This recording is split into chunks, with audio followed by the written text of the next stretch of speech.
Here with more analysis of what's happening, our legal panel, former federal prosecutor Francey Hakes and former U.S. Attorney for the Northern District of Alabama, Jay Town. Guys, welcome in. Good to have you. Thanks, Bianca. Hey, Bianca.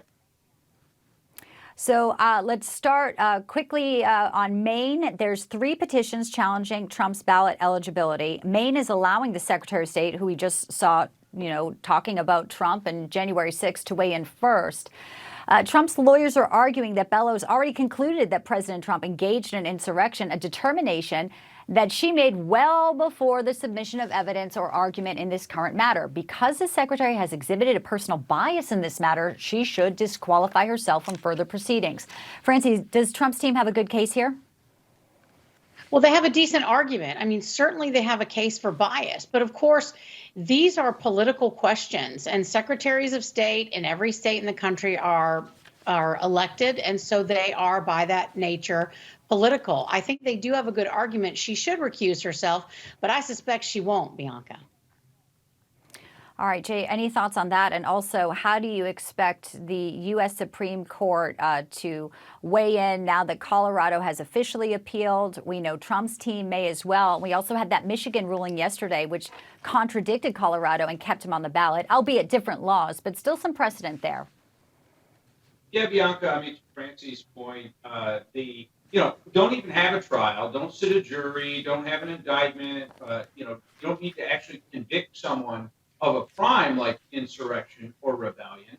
Just have a Secretary of State declare it, and shall it be so, and they're removed from the ballot. Or 4 justices in the state of Colorado or any other state. I think there's 16 total states that are currently weighing whether it be appealed or there could be an appeal or pending in the country right now, to include South Carolina, which is an early ballot state. In huge states like Texas and New York, where there's a ton of delegates in those states. If you're left off that ballot, then it's going to be really hard if you're Donald Trump to get the nomination, even if you run the table on the rest. So I think the Supreme Court will act quickly. I think they need to act quickly because there are so many sort of competing equities throughout the country with these different secretaries of state and state lawsuits. So I really do hope that they act in the month of January on this. The due process clause, along with the First Amendment and a whole bunch of other really good laws that we've written down for the Supreme Court's sake, I think will allow them to easily weigh in on Trump's favor.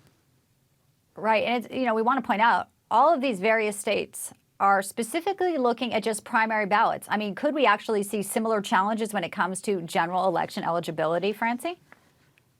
Well, that's a great point, Bianca, because that's exactly what they'll do. They've got 2 bites at the apple with this, because you do have primary races and then you have the general election, and it's a different election. So conceivably, they could raise the issue again if the Supreme Court hasn't ruled by then. But I agree with Jay. I think the Supreme Court will weigh in on this. They really have no choice. You're going to have a split in the states. You already have a split between Michigan and Colorado, and these are very weighty constitutional questions, and there are cases of first impression here. It's never been done before, anything like this, where you have states deciding that a presidential candidate has committed a crime such that he has to be kept off a ballot. So I believe the Supreme Court will weigh in quickly. We're watching it closely. Appreciate the expert legal analysis. Francey Hakes, Jay Town, a pleasure to see you both. Thank you.